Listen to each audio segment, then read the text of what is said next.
नमस्कार दोस्तों, आप सभी का हमारे चैनल पे हार्दिक स्वागत है। और जैसे कि आप लोगों की डिमांड थी कि आर्ट सर हैं उसका इंटरव्यू एक्सपीरियंस क्या था, उसके बारे में हमें कुछ बताइए। तो हमारे साथ हमारे जयविंद मौर्य सर हैं। आज के इंटरव्यू में ये अपने एक्सपीरियंसेस शेयर करेंगे। तो इंटरव्यू की तरफ जाने से पहले हम थोड़ी सी बता दें कि जिस एरिया में हम हैं वहाँ पे सर्दी बहुत ज़्यादा है। तो सर का भी लुक आप देख रहे होंगे, मंकी कैप वगैरह पहन के बैठे हैं। हाँ, तो वो जैसे एक बात हम बोलते हैं ना कि फॉर्मल ड्रेस का कॉन्सेप्ट होता है केंद्रीय विद्यालय में, वो ज़रूरी है। कहीं आप ये मत सोचो कि सर को देख के तो ऐसा नहीं लग रहा कि फॉर्मल ड्रेस का कॉन्सेप्ट है, क्योंकि हम जिस एरिया में हैं वहाँ पे नॉर्मल इन दिनों में टेम्परेचर 1 डिग्री, 0 डिग्री, -1 डिग्री के आसपास होता है। सो एक्सट्रीम कोल्ड एरिया है ये, और उससे बचने के लिए हमें कुछ ऐसे कपड़े पहनने पड़ते हैं। अदरवाइज़ जो ड्रेस कोड है केवीएस का, वो तो फॉर्मल ड्रेस है और फॉर्मल शूज़ हैं वो हम रखते हैं, और कोशिश भी करते हैं कि वो बना के रखें। चलिए हम अपने इंटरव्यू को आगे बढ़ाते हैं और सर से हम कुछ पूछते हैं कि इनका इंटरव्यू का एक्सपीरियंस कैसा रहा है। और इनका जो इंटरव्यू का एक्सपीरियंस है तो डेफिनेटली आपको फ़ायदा देने वाला है। वो चाहे पीआरटी का इंटरव्यू देने वाला बंदा हो, टीजीटी का देने वाला हो या पीजीटी का, क्योंकि सभी का इंटरव्यू का जो बेस होता है वो सेम ही रहता है। तो यहाँ से आपको सर अपने विचार हैं और अपने जो अनुभव हैं वो आपके साथ शेयर करेंगे। तो उससे पहले हम सर का धन्यवाद करते हैं कि इन्होंने अपना कीमती समय निकाला और जो भी टाइम है वो हमारे साथ शेयर करके अपने अनुभव शेयर कर रहे हैं। तो सर अपना परिचय दीजिए और अपने इंटरव्यू के कुछ एक्सपीरियंसेस हैं वो हमारे साथ शेयर कीजिए। Thank you sir. मेरा नाम जयविंद मौर्य है और मैं केंद्रीय विद्यालय दिरांग अरुणाचल प्रदेश में अभी कार्यरत हूँ और पहली पोस्टिंग हमारी यहाँ पे है।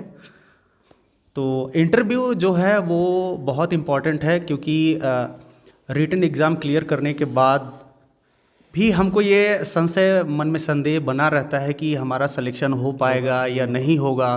तो ये डर बना रहता है। तो मैं आपको बता दूं कि मेरा जो सिलेक्शन है वो 18 वाले बैच में है। 2018 में जो वैकेंसी आई थी उसमें है। और उस समय जो है क्वेश्चन केवी में 150 क्वेश्चन आते थे, तो जिसमें से मेरा रिटन में जो एग्ज़ाम हुआ था उसमें 119 नंबर था। तो कट ऑफ जो ओबीसी का गया था, मेरा जो कैटेगरी है ओबीसी है, तो उसमें 110 जो है कट ऑफ गया था और मेरा 9 नंबर उससे अधिक था। एक्स्ट्रा 9। हाँ, तो इसका बेनिफिट रहता है। अगर हम कट ऑफ पे हैं तो थोड़ा हमें ज़्यादा अच्छा इंटरव्यू करना होता है, और उसकी जानकारी तो हमें नहीं रहती है कैसा हमारा इंटरव्यू जाएगा, क्योंकि ये ऑन द स्पॉट इंटरव्यू लेने वाले पर और देने वाले पे डिपेंड करता है। कोई आपको ये नहीं बता सकता कि आपको इंटरव्यू में यही पूछा जाएगा। वो इंटरव्यू लेने वाले का आपके वर्क में इंटरेस्ट है या आपके बारे में वो जानना चाहता है, तो वो ऑन द स्पॉट चीज़ें होती हैं। मैं आपको बता दूं कि इतना नंबर लाने के बावजूद मुझे भी ये मन में संदेह था कि मेरा सिलेक्शन होगा या नहीं होगा।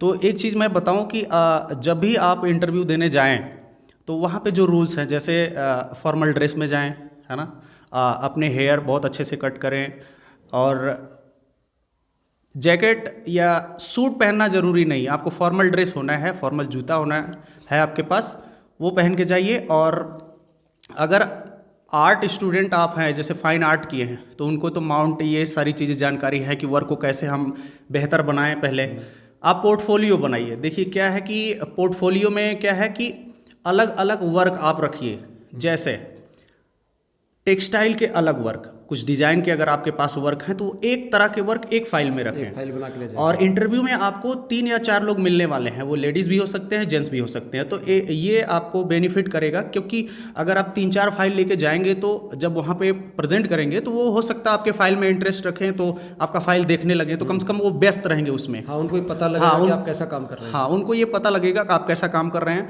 तो टेक्सटाइल से संबंधित कुछ वर्क ले जाएं, कुछ डिज़ाइन, टेक्सटाइल हो गया, डिज़ाइन हो गया, उसके अलावा कुछ अगर अप्लाइड आर्ट, कमर्शियल आर्ट से रिलेटेड है वो ले जाएं, कुछ स्कल्पचर से रिलेटेड, स्कल्पचर तो क्योंकि वेटेड होता है तो वो नहीं ले जा सकते, उसके फोटोग्राफ्स ले जा सकते हैं, और पेंटिंग ले जा सकते हैं। पेंटिंग ये जरूरी नहीं कि वो 6 फीट का हो तो ही मान्य है, छोटे भी हो सकते हैं, लेकिन वो बेटर होने चाहिए। A4 पेपर पे, A4 पेपर पे हो सकते हैं, चार्ट पेपर, हैंडमेड पेपर, जो भी वाटर कलर के लिए पेपर आते हैं उस पे हो सकते हैं। जरूरी नहीं कि वर्क बहुत बड़ा हो तो ही वो खुश होंगे, ऐसा नहीं है। आपके वर्क में वो क्वालिटी दिखनी चाहिए। ये नहीं कि हम 25 वर्क ले जा रहे हैं तो वो नहीं, अगर आपका 2 भी वर्क उसमें बेटर है तो वो 25 वर्क पे वो अच्छा इम्पैक्ट डालेगा। तो इस तरह से अपने वर्क को आप क्या करें कि बहुत अच्छे तरीके से माउंट कर लें। माउंट करने का मतलब है फ्रेम कर लें। कुछ और अगर आपके पास कैनवास के वर्क हैं तो उसको ज़रूर ले जाएं। 4x3 फीट के हैं वो भी लेके जाएं। जैसे कैनवास को क्या प्रॉब्लम होती है कि हम फ्रेम के द्वारा नहीं ले जा सकते, ट्रेन में ले जाने में प्रॉब्लम होती है, तो इस वजह से आप उसको स्ट्रेच को खोल करके रूल करके आप ले जाएं। वहाँ पे क्या होता है कि आपको इंटरव्यू में जैसे आप एंट्री करेंगे रूम के अंदर तो आपको वो वर्क बोलेंगे आप रख दीजिए या फैला दीजिए अपने वर्क को, वो आके देखेंगे, जो उसमें आर्ट टीचर होंगे वो आके देखेंगे आपका वर्क कैसा है। और वहाँ पे जाने के बाद देखिए क्या होता है कि जो हमारा वर्क है उससे रिलेटेड तो आपके क्वेश्चन होने ही होने हैं, और साथ में आपको तैयारी क्या करना है कि आपको कुछ स्केचेस का भी प्रैक्टिस जरूर करना है। जैसे पालतू जानवर हो गए, जैसे गाय, भैंस, कुत्ता, ये सब अभी जो कॉमन जानवर हैं वो है। बर्ड्स कुछ आप पैरोट, पीकॉक, ये सब आप मतलब स्केचिंग करना स्टार्ट कर दीजिए, क्योंकि वो आपको वहाँ पे बनवाया जाएगा। बिना बोर्ड पे बनवाते हैं, बोर्ड पे बनवा सकते हैं, वो मार्कर से भी बनवा सकते हैं, है ना। तो व्हाइट बोर्ड भी हो सकता है, ब्लैक बोर्ड भी हो सकता है, वहाँ पे जो भी उपलब्ध है। अधिकतर जो एग्ज़ाम होगा आपका केंद्रीय विद्यालय में ही कहीं ना कहीं होगा, और वहाँ पे जो बनवाया जाएगा। और फ्लावर्स को भी आप कुछ ज़रूर याद करके जाइए क्या हमें वहाँ पे है। और सर इसमें एक बात मैं ऐड करना चाहूँ जी, कि जैसे सर ये बोल रहे हैं कि वहाँ पे आपसे कोई पेंटिंग बनवाएंगे, फ्लावर का बनवा सकते हैं, किसी एनिमल का, या कोई नेचुरल सीन भी बनवा सकते हैं, तो उसमें ज़्यादा इम्पैक्ट डालने के लिए पर्सनली हम आपको ये सजेस्ट करेंगे कि आप कलर्ड चौक लेके जाएं अपने साथ। डोम्स के चौक आते हैं अलग अलग कलर के, तो आप 3-4 कलर के चौक अपने साथ लेके जाएं, क्योंकि अगर आप कलर चौक से बनाएंगे तो उसका इम्प्रेशन अच्छा होगा और आपका जो काम है वो अच्छे से उभर के सामने आएगा। तो वो देखने वाले को भी लगेगा कि हाँ, बंदा अपने काम के अंदर एक्सपर्ट है और अच्छे से काम करना जानता है, तैयारी भी अच्छे से करके आया है। तो शायद सर अपने साथ स्केच भी ले जा सकते हैं वो लोग। ऐसा देखिए आप ले जा सकते हैं, लेकिन अगर वो अलाउ करते हैं तो अगर वो अलाउ कर रहे हैं कि नहीं आप अपने जो कलर लाए हैं या स्केच लाए उससे कर सकते हैं तो ठीक है। अगर नहीं अलाउ करेंगे तो वहाँ पे आपको वो रख देंगे, प्रोवाइड करेंगे किससे आपको बनाना है। वैसे अपनी फाइल में डाल के ले जा सकते हैं, वो आप अपने साथ ले जा सकते हैं। तो वहाँ पे देखिए जब एंट्री करेंगे आप, तो वहाँ पे सबसे पहले आप जाएंगे मे आई कम इन सर बोल करके एंट्री करेंगे, वहाँ पे चेयर रखी रहेगी। उसके बाद वो लोग आपको बोलेंगे सिट डाउन, आप बैठ जाइए, तो उनको थैंक यू बोलिए। उसके बाद वो आपके बारे में जानना चाहेंगे, आपको बोल सकते हैं इंट्रोड्यूस योर सेल्फ, तो अपने बारे में बताइए, वो बोल सकते हैं। तो आप क्या है कि अगर वो इंग्लिश में बात कर रहे हैं तो कोशिश करिए टूटी फूटी इंग्लिश जैसी भी आपको आती है तो वो इंग्लिश बोलिए, कोशिश करिए, है ना, क्योंकि वो इंग्लिश और हिंदी दोनों मीडियम चेक करना चाहते हैं। तो मेनली वहाँ पे आपका कॉन्फिडेंस चेक होगा। तो आपको कोशिश करिए कि थोड़ा इंग्लिश में बात करें, फिर उसके बाद आप हिंदी में भी उनसे बात कर सकते हैं। तो वो आपके बारे में जानना चाहेंगे। उसके बाद क्या है कि देखिए मेरे साथ क्या हुआ था कि वो लोग 4 लोग जेंट्स ही थे, वो बैठे थे, तो मेरे बारे में वो पूछ रहे थे, मेरे वर्क के बारे में। उनमें से एक आर्टिस्ट रहेगा कोई न कोई, वो आपके वर्क को देखेगा। तो मैं स्केचिंग एक फ़ाइल में ले गया था, 4-5 तरह की मैंने फ़ाइल बना के रखा था वर्क से रिलेटेड, हमने आपको बताया। तो उसमें से उनको स्केचिंग मेरा बहुत पसंद आया, तो वो बोले कि आप क्या बनाना चाहते हैं। तो मैं बोला कि सर मैं क्या बना दूं। तो उनको ये था कि आप क्या बनाना चाहते हैं, मतलब तो उन्होंने आपको चॉइस दे दिया। तो ये मैं आपको बता दूं कि अगर वो चॉइस देते हैं तो आपका जो बेस्ट है कोशिश करिए कि आप उसी को बनाइए। वहाँ पे आपको दिखाना नहीं कि हमको ये सारी चीज़ें आती हैं, आपको इंटरव्यू क्रैक करना है, ये ध्यान रखिएगा। बनावटी चीज़ें आपको वहाँ पे नहीं करनी है। तो मैं बोला सर मैं डॉग बना देता हूँ। तो मैं ब्लैक बोर्ड पे गया, 3-4 लाइनों से मैं उसको क्रिएट किया। तो वो देखिए लाइन में जब फ्लो होगा या सारा चीज़ उनको पता है, क्योंकि वो एक आर्टिस्ट वहाँ पे ज़रूर रहेगा, तो उनको पता हो जाता है कि किस तरह का आपका काम है, क्या है, तो वो जान जाते हैं इस चीज़ों को। 3-4 लाइनों के द्वारा मैंने डॉग को दिखाया, तो वो बोले आके बैठ जाइए। फिर उसके बाद उनका एक क्वेश्चन था कि आप हमें ये बताइए कि हमारे इस टेबल पे कौन सा आपको चीज़ ऐसा दिख रहा है जो वेस्ट मटेरियल के रूप में यूज़ किया जाए। तो मेरे दिमाग में तुरंत आया कि एक प्लास्टिक बॉटल था वाटर का। तो मैंने कहा सर ये वाटर जो अभी इसमें है उसको ख़त्म होने के बाद ये वेस्ट हो जाएगा, तो मैं इससे क्या है इसको कट करके एक फ्लावर क्रिएट कर सकता हूँ। तो कभी कभी क्या होगा ऑन द स्पॉट कुछ चीज़ें आपसे वो चेक करेंगे। जैसे हमारे आर्ट्स है, तो ये जो फ्लावर आप देख रहे हैं ये भी आर्टिफिशियल है। इन्होंने बोलते हैं ना बेस्ट फ्रॉम वेस्ट, ये उसी का एग्जाम्पल है। थोड़ी देर बाद में इस इंटरव्यू के बीच में जो सर ने अपना पूरा लैब सजा के रखा है, हम आपको आर्ट वर्क भी दिखाएंगे, तो आपको पता चलेगा कि सर ने कितना अच्छा काम करके रखा है और उनके जो सिलेक्शन के पीछे एक रीज़न है उनका ये वर्क ही है। तो हम बात करें कि वर्क से रिलेटेड हो गया, आपके बारे में वो जान गए, और भी जो चीज़ें हैं आपका अचीवमेंट्स अगर कुछ है तो उनको बताएं।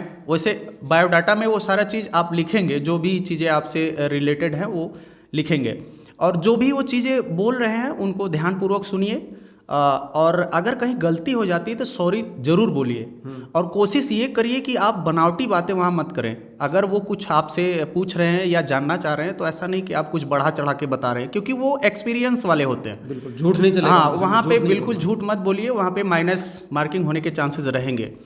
तो इस तरह से मेरा इंटरव्यू हुआ था। और अच्छा, एक चीज़ और मैं बताना चाहूँगा कि 9 से 10 मिनट मेरा इंटरव्यू हुआ था, लेकिन वहाँ पे और भी मेरे सीनियर्स जूनियर्स गए थे, मेरे बैचमेट भी थे।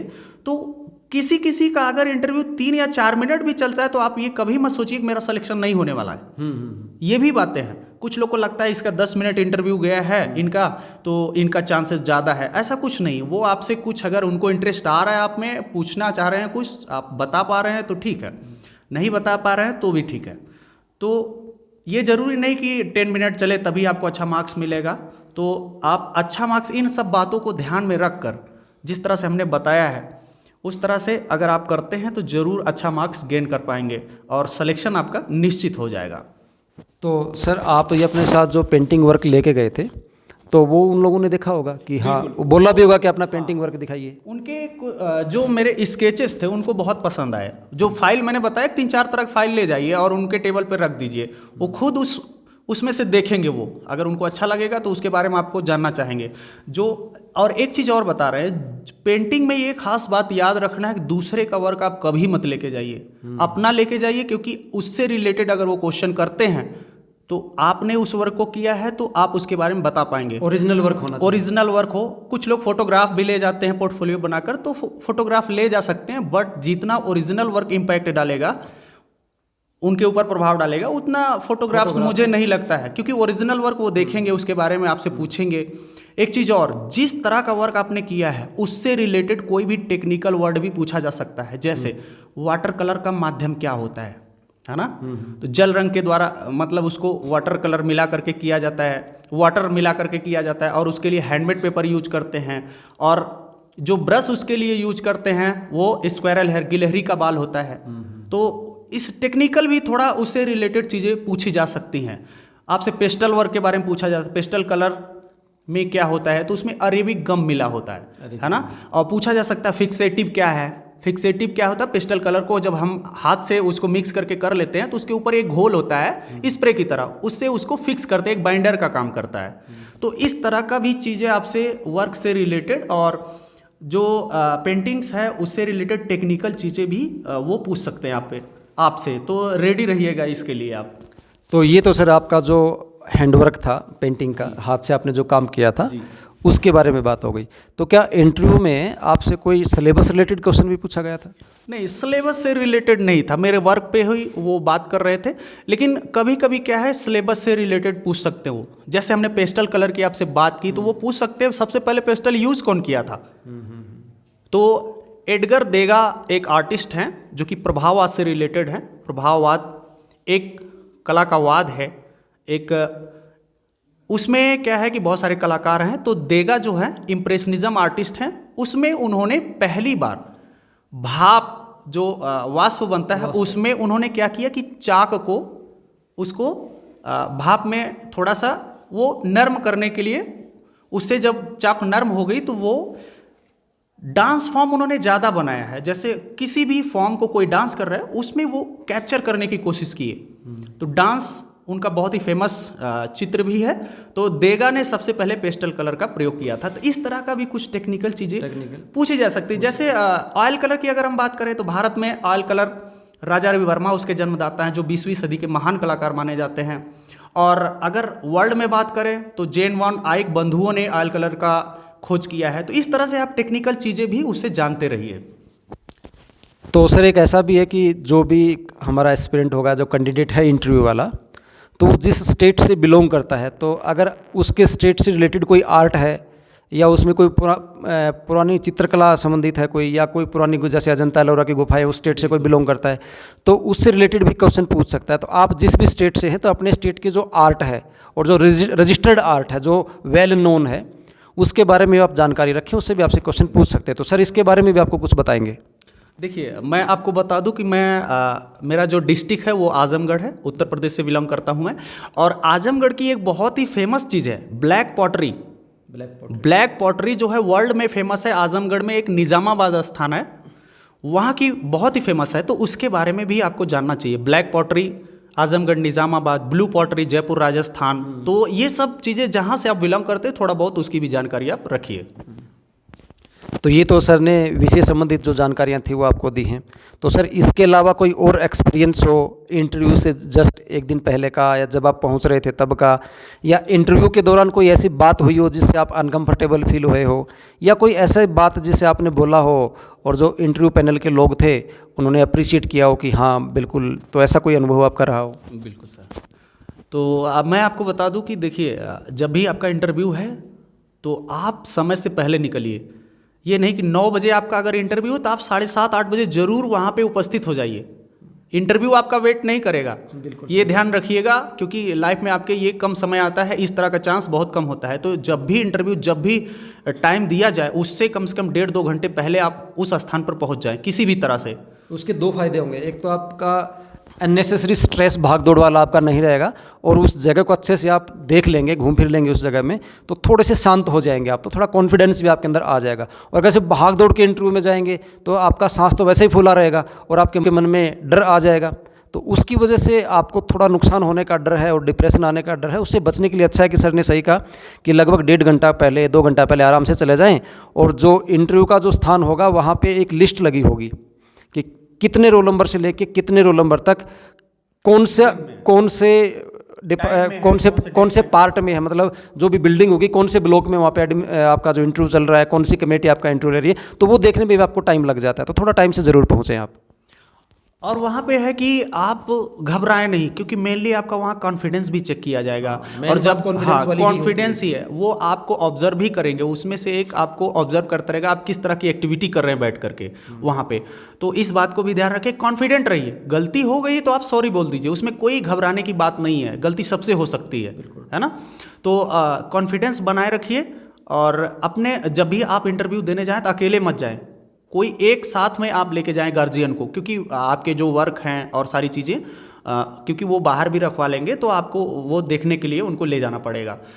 तो ये सारी बातों को आप ध्यान में रखकर अपने इंटरव्यू को सक्सेस बना सकते हैं, अच्छे मार्क्स गेन कर सकते हैं। तो सर ने बहुत ही वैल्यूएबल इन्फॉर्मेशन आपके साथ शेयर की हैं, और हम आशा करते हैं कि ये इन्फॉर्मेशन आपके लिए बहुत ही लाभदायक साबित होगी, और हम एडवांस में आपको बधाई भी देते हैं कि आप हमें बहुत बहुत बधाई आपको, और हम आपके उज्जवल भविष्य की कामना करते हैं। और हमें ये पूरा विश्वास है कि सर ने जो जो बातें आपको बताई हैं वो आपको बहुत ही फ़ायदा पहुंचाने वाली हैं, और उसके अकॉर्डिंग आप अपनी प्रिपरेशन को और ज़्यादा बूस्ट कर सकते हैं। इसके बाद भी अगर आपका कोई संशय हो तो सर का चैनल है जय आर्ट्स के नाम से, आर्ट का एक चैनल चलाते हैं सर, उसमें आर्ट मौर्य नाम से मेरा चैनल हाँ, है, जयबिंद मौर्य। अच्छा, जय आर्ट्स के नाम से। वो मैंने जय आर्ट्स क्लासेस नाम रखा है, लेकिन एक्चुअली में वो चैनल जयबिंद मौर्य नाम से है, मेरे ही नाम से है। तो सर का चैनल भी है जयबिंद मौर्य के नाम से। अगर कोई बच्चा आर्ट में इंटरेस्टेड हो तो उस चैनल पे विजिट करके उनकी आर्ट देख सकता है। तो आर्ट वर्क अगर आपको देखना है तो सर का चैनल देख लीजिए, और वहाँ पे मेनली तो सिलेबस का ही काम करते हैं, बच्चों को सिलेबस पढ़ाते हैं जो कंपटीशन की तैयारी कर रहे हैं। फिलहाल आप आर्ट वर्क देखना चाहते हैं तो हम सर का जो ये लैब है, मिनी लैब है हमारे पास छोटा सा एक, इसकी आपको विजिट करवाते हैं। यहाँ पे बच्चों द्वारा कुछ काम किए गए हैं, कुछ काम थोड़ा बहुत हमारे भी है, सर ने किए। तो चलो देखते हैं। तो यहीं से स्टार्ट करते हैं। देखो एक कलेक्शन है छोटी छोटी आर्ट्स का, ये बच्चों के द्वारा बनाया गया है। ये एक्वेरियम वगैरह बना के रखा है ना, ये पूरा जलीय जीव को वो क्रिएट किया है। मतलब इसको देख के लग रहा है कि सर कितना टाइम लगाते हैं यहाँ पे, और बच्चों को अच्छे आर्टिस्ट बना के रखा है। ये सभी यहाँ पे सभी क्लास के बच्चों का है, क्लास 6 से लेके 10 तक, क्योंकि आर्ट जो पढ़ाना है हमको क्लास 1 से भी हो सकता है, वो 6 से 10 भी हो सकता है। ये सभी बच्चों के द्वारा बनाए गए। एब्स्ट्रैक्ट में है कुछ काम, यहाँ पे आप देखिए स्केचेस वगैरह, स्केचेस भी हैं, कुछ कोलाज भी हैं। यहाँ पे देखिए ये पेपर से बनाया ना, ये पेपर कोलाज है। अच्छा, कोलाज बोलते हैं इसको इसको। कोलाज पेंटिंग बोलते हैं। ओके। यहाँ पे देखिए ये पोर्ट्रेट्स है, ये फिगर जो बना है, और ये है इलस्ट्रेशन, बुक का कवर डिजाइन है ये। ओके, बुक का कवर हाँ, डिजाइन। यहाँ पे मास्क मेकिंग आप देखिए, अलग अलग तरह के मास्क बनाए गए हैं पेपर से, और इस तरह का सब ये बच्चों के द्वारा बनाया गया काम है। अरे कुछ यहाँ पे भी आपके बच्चों ने चीजें, तो हेलीकॉप्टर भी बना के ये रखा है। हेलीकॉप्टर भी वेस्ट मटेरियल से वो क्रिएट किए हैं, अच्छा, कुछ हाउस भी बनाए हैं। ये हमारे केवी में एक प्रोग्राम चलता है बेस्ट फ्रॉम वेस्ट, है ना, उसी से सर ने ये बनवाया है, ये घर बनवाया है। तो बच्चों ने ये फुटबॉल ग्राउंड भी बनाया है, ये फुटबॉल ग्राउंड बनाया है। यहाँ पे कुछ मास्क बच्चों ने क्रिएट किया, आप देख सकते हैं इसको। ये मास्क बनाए हैं ये वाले। और ये सब पहले ये क्लास 12 की स्टूडेंट ने बनाया है, नीमा ड्रोमा ह्यूम टीच से है वो। कितनी अच्छी कलाकारी की। क्लास 12 की स्टूडेंट है। कौन सा पेपर है सर? ये कैनवास है, कैनवास के ऊपर ना? कैनवास के ऊपर एक्रेलिक कलर से उसने बनाया है। और कुछ वर्क मैं चाहूंगा कि सर इधर भी आप दिखाइए। इधर ये टाइगर का बना के ये रखा है। कोई सर बना के गए हैं। अच्छा, पहले का कोई वर्क है। यहाँ पे आप दिखाइए, ये बच्चों के द्वारा मैंने इस ईयर में क्ले मॉडलिंग करवाया है, तो अलग अलग क्लास के बच्चों का ये बनाया गया है, तो वो क्रिएट किए। देखिए किस तरह से उनकी क्रिएटिविटी यहाँ पे है, वो क्ले बहुत सुंदर तरीके से वो क्रिएट किए हैं। ये भी बेस्ट फ्रॉम वेस्ट वाला ही एग्जांपल है। वो बॉटल को काट करके उसको फ्लावर बना दिया गया, फ्लावर या लालटेन टाइप का कुछ बनाया है बच्चों ने से। तो ये सब बच्चों के द्वारा थोड़ा काम किए हुए हैं। ये पहले के किसी टीचर ने ये थोड़ा काम किया है। और यहाँ पे कुछ काम है जो कि ये फ्लावर जो आपको दिख रहे हैं सूर्यमुखी की तरह, ये मेरे द्वारा बनाया गया है। इस तरह का है लैब, आर्ट लैब है। ओके, तो ये सर ने बहुत अच्छा काम कर रखा है। और फिर से हम वंस अगेन आपको बोलते हैं कि सर के जो एक्सपीरियंसेस हैं वो डेफिनेटली आपके लिए फ़ायदेमंद होंगे, और हम आपके उज्जवल भविष्य की कामना करते हैं। आपको एडवांस में बधाई हो। बेस्ट विशेष। आपको बेस्ट विशेष। Thank you.